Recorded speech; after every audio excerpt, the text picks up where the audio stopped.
வணக்கம். இது நியூஸ் 18 தமிழ்நாடு செய்திகளை தொகுத்து வழங்குவதற்காக நான் பாலவேல் சக்கரவர்த்தி. செய்திகளை விரிவாக பார்ப்பதற்கு முன்னர் முதலில் தலைப்புச் செய்திகளை பார்க்கலாம். திமுக கூட்டணியில் விடுதலை சிறுத்தைகள் கட்சிக்கு 6 தொகுதிகள் ஒதுக்கீடு. தனி சின்னத்தில் போட்டியிட உள்ளதாக திருமாவளவன் அறிவிப்பு.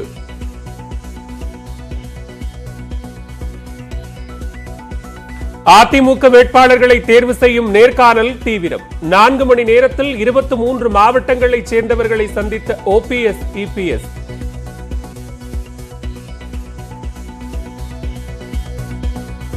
அதிமுக உடனான தொகுதி பங்கீடு தொடர்பாக கட்சி நிர்வாகிகளுடன் பாஜக மேலிட பொறுப்பாளர் ஆலோசனை. அடுத்த கட்ட பேச்சு நடத்தலாமா என தேமுதிக நிர்வாகிகளின் கருத்தை கேட்டார் LK சுதீஷ்.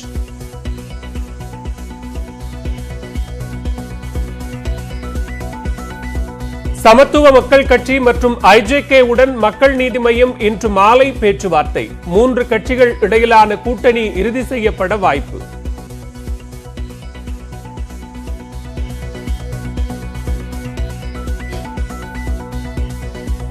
முகக்கவசம் அணிந்து வந்தால் மட்டுமே வாக்களிக்க அனுமதி என சத்யபிரதா சாஹூ தகவல்.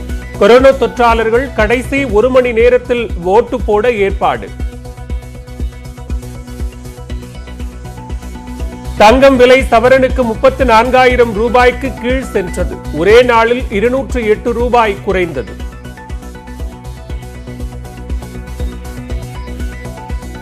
+2 பொதுத் தேர்வு திட்டமிட்டபடி மே 3ஆம் தேதி தொடங்கும். மே 2ஆம் தேதி தேர்தல் முடிவுகள் வெளியாகும் நிலையில் தேர்வில் மாற்றமில்லை.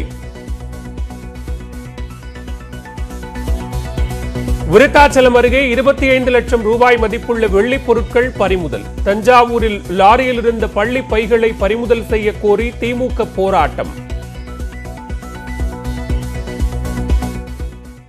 சட்டமன்ற தேர்தலில் அதிமுக சார்பில் போட்டியிட விருப்பமனு அளித்தவர்களுக்கான நேர்காணல் இன்று சென்னை ராயப்பேட்டையில் உள்ள அதிமுக தலைமை அலுவலகத்தில் தொடங்கி நடைபெற்று வருகிறது. 2 பிரிவுகளாக நடத்தப்படும் இந்த நேர்காணலில் இதுவரை 23 மாவட்டங்கள் சார்பில் விருப்பமனு அளித்தவர்கள் பங்கேற்றிருக்கிறார்கள். கூடுதல் விவரங்களோடு இணைகிறார் செய்தியாளர் ரகுவரன். ரகுவரன், இன்றைக்கு ஒரே நாள்ல கிட்டத்தட்ட 8000 பேருக்கான நேர்காணல் என்பது நடைபெறுகிறது. என்னென்ன மாதிரியான கேள்விகள் இந்த நேர்காணலில் முன்வைக்கப்படுகிறது? விவரங்களை பதிவு செய்யலாம். அதிமுகவினுடைய நேர்காணல் இன்று ஒரே நாளில் தமிழகம் முழுவதும் சீட்டு பெற வேண்டும் என்று விண்ணப்பித்தவர்களிடம் இன்று ஒரே நாளில் நடைபெற இருக்கிறது. காலை 9 மணிக்கு அதிமுகவினுடைய ஆட்சி மன்ற குழு இந்த நேர்காணலை துவங்கியது. காலை 9 மணிக்கு துவங்கியது. தற்போது 1 மணி வரை பாத்தீங்கன்னா 23 மாவட்டங்கள், கன்னியாகுமரியிலிருந்து தொடங்கி தென் மாவட்டங்கள் அனைத்தும், டெல்டா மாவட்டங்கள் உள்ளடக்கிய சேலம் வரையிலான மாவட்டங்களுக்கு தற்போது நேர்காணலானது முடிந்திருக்கிறது. இதில் 139 சட்டமன்ற தொகுதிகளுக்கான நேர்காணல் ஆனது தற்போது முடிவடைந்திருக்கிறது. இந்த இதை பாத்தீங்கன்னா நேர்காணல் என்று சொல்வதை விட அனைத்து யாரெல்லாம் விண்ணப்பிச்சிருந்தாங்களோ அனைவரையும் மாவட்ட வாரியாக அழைத்து அவர்களுடன் கலந்தாலோசித்து அதிமுகவினுடைய அரசு என்னென்ன சாதனைகள் செய்திருக்கிறது என்பது தொடர்பாக சொல்லப்பட்டது. அத்துடன் விண்ணப்பித்தவர்களிருந்துதான் ஒருவர் தேர்ந்தெடுக்கப்படுவார். ஆட்சி மன்ற குழு தேர்ந்தெடுக்கக்கூடிய நபருக்கு அனைவரும் ஆதரவு தெரிவிக்க வேண்டும் என்றும் சொல்லப்பட்டிருக்கிறது. துணை முதல்வர் மற்றும் முதல்வர் தரப்பில் இந்த விண்ணப்பம் செய்திருந்தவர்களுக்கு சில அறிவுரைகளும் வழங்கப்பட்டிருக்கிறது. பாலா. நன்றி ரகுவரன், விரிவான விவரங்களுக்கு.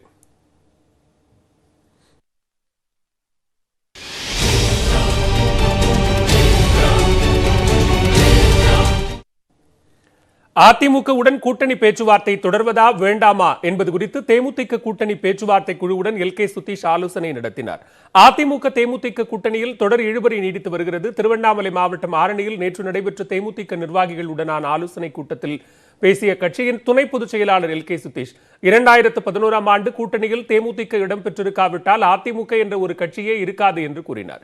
சுதீஷின் இந்த பேச்சு இரு கட்சிகளுக்கும் இடையிலான விரிசலை அதிகப்படுத்தியுள்ளது. இந்நிலையில் இன்று தேமுதிகவுடன் மீண்டும் பேச்சுவார்த்தை நடைபெறும் என்று கூறப்பட்டு வந்த நிலையில் தற்போது வரை அதிமுகவிலிருந்து எந்தவித அழைப்பும் வரவில்லை. இதனால் அடுத்த கட்ட முடிவு குறித்து சென்னை கோயம்பேட்டில் தேமுதிக தலைமை அலுவலகத்தில் கட்சியின் மூத்த நிர்வாகிகளுடன் LK சுதீஷ் ஆலோசனை நடத்தினார்.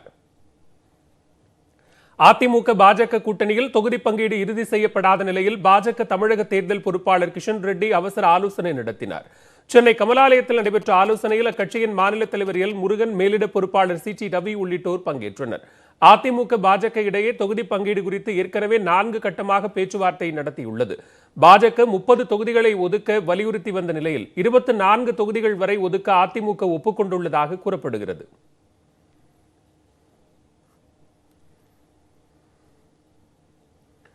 சசிகலாவின் அரசியல் நிலைப்பாட்டை பாஜக முழு மனதோடு வரவேற்பதாக கட்சியின் தமிழக தேர்தல் பொறுப்பாளர் சி டி ரவி தெரிவித்துள்ளார்.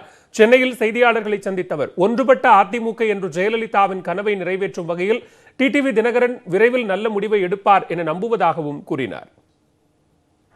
Welcome to her decision. Amma dreamed united ADMK, strong ADMK. But some of our political opponents, they dreamt divided ADMK, it will help to they come to power. Some time will take a decision. Even Dinkaran also, I hope, they also fulfill Amma dreams. சட்டமன்ற தேர்தலில் போட்டியிடுவதற்காக தேமுதிக பொருளாளர் பிரேமலதா விஜயகாந்த் விருப்ப மனு அளித்துள்ளார். சென்னை கோயம்பேட்டில் உள்ள கட்சியின் தலைமை அலுவலகத்தில் துணை செயலாளர் LK சுதீஷிடம் தனது விருப்ப மனுவை அவர் அளித்தார். தனது விருப்ப மனுவில் எந்த தொகுதி என்று குறிப்பிடாத போதிலும் அதிமுக உடனான கூட்டணி பேச்சுவார்த்தைக்கு பிறகு விருத்தாச்சலம், ரிஷிவந்தியம், அரியலூர் ஆகிய தொகுதிகளில் ஏதேனும் ஒன்றில் போட்டியிடலாம் என்று கூறப்படுகிறது. அம்மா மக்கள் முன்னேற்றக் கழகத்தில் தற்போது வரை 1700 பேருக்கும் மேற்பட்டோர் விருப்ப மனு பெற்றுள்ளனர். தகுதி நீக்கம் செய்யப்பட்ட 18 சட்டமன்ற உறுப்பினர்களில் தற்போது அமமுகவில் உள்ள 15 பேரில் குடியாத்தம் ஜெயந்தி பத்மநாபன் தவிர்த்து 14 பேர் விருப்ப மனுக்களை பெற்றுள்ளனர். சசிகலா அரசியலில் இருந்து விலகிய நிலையில் அவரது முடிவு வருத்தமளிப்பதாக தெரிவித்துள்ள அமமுக தொண்டர்கள், இருப்பினும் 234 தொகுதிகளிலும் அமமுக வெற்றி பெறும் என்று நம்பிக்கை தெரிவித்துள்ளனர். சங்கரங்கோயில் தொகுதிக்கு விருப்ப மனு கொடுத்திருக்கேன். அங்க அண்ணன் டிடிவி அண்ணன் ஆதரவோடு வெற்றி வாய்ப்பு அமோகமாக இருக்கிறது. சசிகலா நேத்து ஒரு அறிக்கை கொடுத்திருக்காங்க, அரசியல்ல இருந்து ஒதுங்கி இருக்கேன். அதை எப்படி பாக்குறீங்க? எங்களுக்கு ரொம்ப மனவேதனையாகத்தான் இருக்கு. அம்மா மறுபடியும் வரணும்னு நாங்க வேண்டிக்கிறோம். நாங்க திருப்பூர் மாநகர் வடக்கு மாவட்டம் சார்பா விருப்ப மனு தாக்கல் பண்ண வந்திருக்கோங்க. நாங்க இங்க உங்களுக்கு வெற்றி வாய்ப்புலாம் எப்படி இருக்காங்க? வெற்றி வாய்ப்பு அமோகமா இருக்கு சார். நாங்க தான் 234 தொகுதியிலையும் அமோகமா வெற்றி வாய்ப்பு பிரகாசமா இருக்கு சார். நாங்க சார், அம்மாவினுடைய முடிவு சிறந்த முடிவு என நான் மகிழ்ச்சி அடைகிறேன். என்ன காரணம் அதுக்கு? சின்னம்மா தான் ஆதரவு பெற்ற அனைத்து இந்த அண்ணா திராவிட முன்னேற்ற கழகத்தினர் இருக்கிறார்கள். சின்னம்மாவின் ஆதரவு பெற்ற உறுப்பினர்கள் தான் இருக்கிறார்கள். அனைத்து இந்திய அண்ணா திராவிட முன்னாள் எடப்பாடி தலைமையில் எந்த ஆதரவாளரும் இல்லை.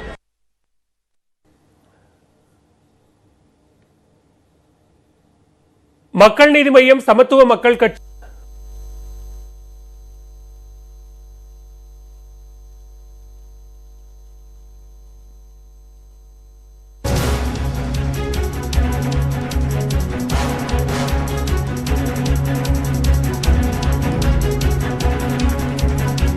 தற்போதைய அண்மை செய்தியை பார்த்துக் கொண்டிருக்கிறோம். லலிதா ஜுவல்லரி தொடர்புடைய 10க்கும் மேற்பட்ட இடங்களில் தற்போது வருமான வரித்துறையினர் சோதனை நடத்தி வருகிறார்கள். வரி ஏய்ப்பு புகாரில் 50 அதிகாரிகள் தற்போது சென்னை, மதுரை, கோவை உள்ளிட்ட இடங்களில் சோதனை நடத்தி வருகிறார்கள். கூடுதல் விவரங்களோடு இணைகிறார் எமது உள்ளிட்ட பிரிவு ஆசிரியர் மகாலிங்கம் பொன்னுசாமி. மகாலிங்கம், நீங்க விவரங்களை பதிவு செய்யலாம். பாலா, தமிழகம் முழுவதும் பிரபலமான லலிதா ஜுவல்லரி சம்பந்தப்பட்ட இடங்களில் தற்பொழுது வருமான வரித்துறை அதிகாரிகள் சோதனையை துவக்கி இருக்கிறார்கள். முதல் கட்டமாக 10க்கும் மேற்பட்ட இடங்களில் சோதனை நடைபெற்று வருவதாக வருமான வரித்துறை அதிகாரிகள் தகவல் கொடுத்திருக்கிறார்கள். சென்னை மட்டும் இல்லாமல் சென்னையில் உள்ள தலைமையிடம் மற்றும் கோவை, மதுரை உள்ளிட்ட இடங்களிலும் இந்த சோதனை விரிவடைந்து கொண்டிருப்பதாக வருமான வரித்துறை தரப்பில் சொல்லப்பட்டிருக்கிறது. வரி ஏய்ப்பு தொடர்பாக இந்த சோதனை நடைபெற்று வருவதாகவும் இந்த சோதனையில் தற்போது 50 அதிகாரிகள் ஈடுபட்டு வருவதாகவும் முதல்கட்ட தகவல் வெளியாகிருக்கிறது. பாலா, இந்த சோதனையினுடைய முடிவில் தான் எதுபோன்ற வரி ஏய்ப்பு என்பது கண்டுபிடிக்கப்பட்டிருக்கிறது. பண பரிவர்த்தனை குறித்து எது மாதிரியான தகவல் வெளியாகிருக்கிறது என்பது தெரிய வரும். இன்று மாலைக்குள் இது குறித்த முக்கிய தகவல்கள் வெளியாக வாய்ப்பு இருக்கிறது. பாலா,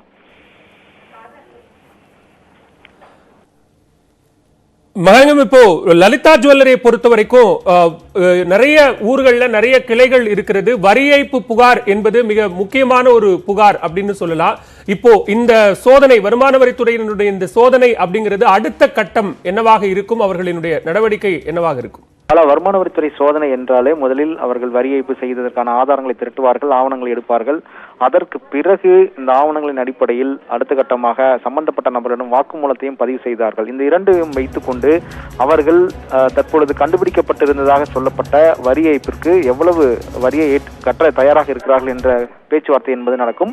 அதில் சம்பந்தப்பட்ட நபர், அதாவது தற்பொழுது லலிதா ஜுவல்லரியாக இருந்தாலும் அல்லது வேறு யாராக இருந்தாலும் சம்பந்தப்பட்டவர்கள் வரியை கட்ட ஒப்புக்கொண்டால் இதில் வழக்கு எதுவும் பதிவு செய்யப்படாது. ஒருவேளை அவர்கள் அந்த வரியை செலுத்த ஒப்புக்கொள்ளவில்லை என்றால் அடுத்த கட்டமாக அவர்களுக்கு அபராதத்தோடு வரியை எவ்வளவு கட்ட வேண்டும் என்ற இறுதி கடிதத்தை வருமான வரித்துறை அனுப்பும். அதற்கு பிறகு இது ஒரு வழக்கு போன்று தொடர்ந்து நடைபெற வாய்ப்பு இருக்கிறது. பாலா. மகாலிங்கம், விரிவான விவரங்களுக்கு.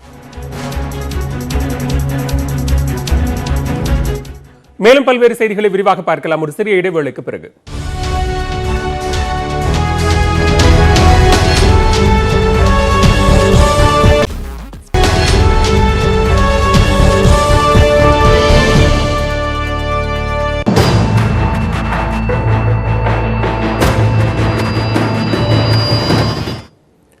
செய்திகள் தொடர்கின்றன. தொகுதி பங்கீடு பேச்சுவார்த்தையில் விரைவில் நல்ல முடிவு எட்டப்படும் என்று காங்கிரஸ் கட்சியின் தமிழக மேலிட பொறுப்பாளர் தினேஷ் குண்டுராவ் தெரிவித்துள்ளார். தொகுதி பங்கீடு தொடர்பாக திமுக காங்கிரஸ் இடையே இதுவரை 2 கட்ட பேச்சுவார்த்தை நடந்திருக்கிறது. காங்கிரஸ் 30 தொகுதிகளை கேட்டு வருவதாகவும் 25 மட்டுமே ஒதுக்க திமுக முன்வருவதாகவும் தகவல்கள் வெளியாகியுள்ளன. இது தொடர்பாக ஆலோசிப்பதற்காக சென்னை சத்தியமூர்த்தி பவனில் காங்கிரஸ் கட்சியின் தமிழக பொறுப்பாளர் தினேஷ் குண்டுராவ் தலைமையில் கூட்டத்திற்கு ஏற்பாடு செய்யப்பட்டது. இந்த கூட்டத்தில் பங்கேற்ற மாவட்ட தலைவர்கள், முக்கிய நிர்வாகிகளிடம் தனித்தனியே கருத்துக்கள் பெறப்பட்டுள்ளன. கூட்டத்திற்கு பின்னர் செய்தியாளர்களிடம் பேசிய தினேஷ் குண்டுராவ் கூட்டணியில் எந்த பிரச்சனையும் இல்லை என்றும் விரைவில் நல்ல முடிவு எட்டப்படும் என்றும் கூறினார். We are almost coming to the end of the discussions. இப்போ 12 தாரீக்கு அப்புறம் எல்லாம் நாமினேஷன் ஃபைல் போடுறாரு. இந்த இப்போ 3 தாரீக்கு, ஸோ ரொம்ப சமயம் இல்லை, சீக்கிரம் எல்லாம் ஆகுது. இதனிடையே திமுகவிடமிருந்து தொகுதிகள் பெறுவது தொடர்பாக காங்கிரஸ் கட்சியில் இருவேறு கருத்துக்களை நிர்வாகிகள் தெரிவித்துள்ளனர். அதிக தொகுதிகள் கிடைத்தால் கூட்டணியை தொடரலாம் என்றும், இல்லையெனில் கூட்டணியில் இருந்து வெளியேறலாம் என்றும் ஒரு தரப்பு தெரிவிக்கிறது. சில நிர்வாகிகள் முடிந்தவரை கூடுதலான இடங்களை பெற்று கூட்டணியில் தொடரலாம் என்று கருத்து தெரிவித்துள்ளனர். இதனிடையே அண்ணா அறிவாலயத்தில் திமுக தொகுதி பங்கீட்டு குழுவுடன் கொங்கு நாடு மக்கள் தேசிய கட்சி பொதுச் செயலாளர் ஈஸ்வரன் பேச்சுவார்த்தை நடத்தினார். பின்னர் செய்தியாளர்களிடம் பேசிய ஈஸ்வரன், திமுக கூட்டணியோடு 3-4 ஆண்டுகளாக உறவோடு இருக்கும் கட்சிகள் என்பதால் உரிமையை எதிர்பார்ப்பதாகவும், எனவேதான் தொகுதி பங்கீடு கால தாமதமாவதாகவும் கூறினார். கொங்கு மண்டலத்தினுடைய பிரச்சனைகளை எல்லாம் எடுத்து சொல்லி இருக்கின்றோம். கொங்கு மண்டலத்திலே அனைத்து தொகுதிகளையும் இம்முறை வெற்றி பெற்றாக வேண்டும் என்பதை அழுத்தம் திருத்தமாக சொல்லி இருக்கிறோம். திராவிட முன்னேற்ற கழகமும் அவர்களுடைய நிலைப்பாடுகளை எங்களிடத்திலே எடுத்து சொல்லி இருக்கிறார்கள். கூட்டணி பேச்சுவார்த்தை இன்றைக்கு முடிந்திருக்கிறது, மீண்டும் தொடரும். இதனிடையே இன்று மாலை 6 மணிக்கு திமுக மதிமுக இடையே 2ஆம் கட்ட பேச்சுவார்த்தை நடைபெற உள்ளது. முதற்கட்ட பேச்சுவார்த்தையில் மதிமுக 8 தொகுதிகளை கேட்டதாகவும் 6 தொகுதிகளை தர திமுக முன்வந்துள்ளதாகவும் கூறப்படுகிறது. உடன்பாடு ஏற்பட்டால் இன்றைய தினமே ஒப்பந்தம் கையெழுத்தாகும் என்று எதிர்பார்க்கப்படுகிறது.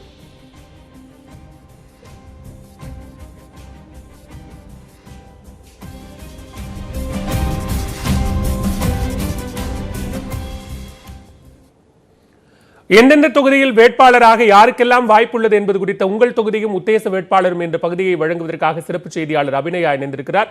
இன்று கோவை தெற்கு தொகுதியில் யாரெல்லாம் போட்டியிட வாய்ப்பு என்று தெரிந்து கொள்ளலாம். அபிநயா, இனி உங்களிடம். நன்றி பாலா. கோவை தெற்கு தொகுதியை பொறுத்த வரைக்கும் இது 2008 தொகுதி மறுவரையறின் கீழ் தான் இந்த தொகுதி என்பது உருவாக்கப்பட்டிருக்கிறது. இதில் அதிமுக கூட்டணியில் இடம்பெற்றிருக்கக்கூடிய பாஜகவிற்கு இந்த தொகுதி என்பது ஒதுக்கப்படுவதற்கு அதிக வாய்ப்பு இருக்கிறது. அதில் அந்த கட்சி பாஜக தரப்பிலிருந்து வானதி சீனிவாசன், பாஜகவுடைய தேசிய மகளிர் அணி தலைவராக இருக்கக்கூடிய வானதி சீனிவாசன் இந்த தொகுதியில் போட்டியிடுவதற்கான வாய்ப்பு அதிகம் இருக்கிறது. அதற்கான பிரச்சார பணிகளை எல்லாம் முழு வீச்சில் அவர் ஏற்கனவே தொடங்கிவிட்டார் என்று சொல்லப்படுகிறது. ஒருவேளை கூட்டணிக்கு ஒதுக்காமல் அதிமுகவே களம் கண்டால் அதில் அதிமுக தரப்பிலிருந்து தற்போதைய சட்டமன்ற உறுப்பினராக இருக்கக்கூடிய அம்மன் அர்ஜுனன் அங்கு மீண்டும் போட்டியிடுவதற்கு வாய்ப்பு இருப்பதாக தெரிவிக்கப்படுகிறது. இதில் எதிர்த்தரப்பில் திமுக தரப்பில் இருந்து இங்கு திமுகவினுடைய மூத்த தலைவர்கள் ஒருவராக இருக்கக்கூடிய பொங்கலூர் பழனிசாமி ஏற்கனவே திமுக அமைச்சரவையில் 2 முறை இவர் இடம்பெற்றிருக்கிறார். அவர் இந்த தொகுதியில் போட்டியிடுவதற்கு விருப்பம் தெரிவித்திருக்கிறார். இவர் தவிர காங்கிரஸ் கட்சியிலிருந்து மயூரா ஜெயக்குமார் இவர் ஏற்கனவே இதே தொகுதியில் போட்டியிட்டிருக்கிறார். எனவே அவரும் இந்த தொகுதியில் போட்டியிடுவதற்கு ஒருவேளை கூட்டணிக்கு கொடுக்கப்பட்டால் அவர் போட்டியிடுவதற்கு வாய்ப்பு இருப்பதாக சொல்லப்படுகிறது. மேலும் திமுகவை சேர்ந்த மூவ சாமிநாதனுடைய மகனாக இருக்கும் மூமச முருகன் இவர் இந்த தொகுதியில் போட்டியிடுவதற்கு வாய்ப்பு இருப்பதாக சொல்லப்படுகிறது. இந்த நிலையில் மக்கள் நீதி மய்யம் கட்சியை பொறுத்தவரைக்கும் இந்த கட்சியினுடைய தலைவராக இருக்கும் கமல்ஹாசன் கோவை தெற்கு தொகுதியிலும் போட்டியிடுவதற்கு வாய்ப்பு இருப்பதாக தகவல் வெளியாகி இருக்கிறது. ஆனால் அது இன்னும் உறுதிப்படுத்தவில்லை என்றுதான் சொல்ல வேண்டும். ஆலந்தூர் மற்றும் கோவை தெற்கு 2 தொகுதியிலும் அவர் போட்டியிடுவதற்கு வாய்ப்பு இருப்பதாக சொல்லப்படுகிறது. நாம் தமிழர் கட்சியை பொறுத்தவரைக்கும் அங்கு அப்துல் வகாப் என்பவர் போட்டியிடுவதற்கு வாய்ப்பு இருப்பதாக சொல்லப்பட்டிருக்கிறது. கூடுதலாக இந்த தொகுதியின் விவரங்கள் குறித்து பேசுவதற்காக செய்தியாளர் குருசாமி கோவையிலிருந்து இணைந்திருக்கிறார். அவரோடு பேசலாம். குருசாமி, இந்த தொகுதியை பொறுத்தவரைக்கும் அதிமுக தான் இந்த கடந்த 2 தேர்தல்களிலும் வெற்றி பெற்றிருக்கிறார்கள். அவர்களுக்கு அனுகூலமாக இந்த தொகுதி இருப்பதற்கு என்ன காரணம்? வேட்பாளர்களுடைய பலம் பலவீனங்கள் என்ன என்பதை சுருக்கமாக சொல்லுங்கள்.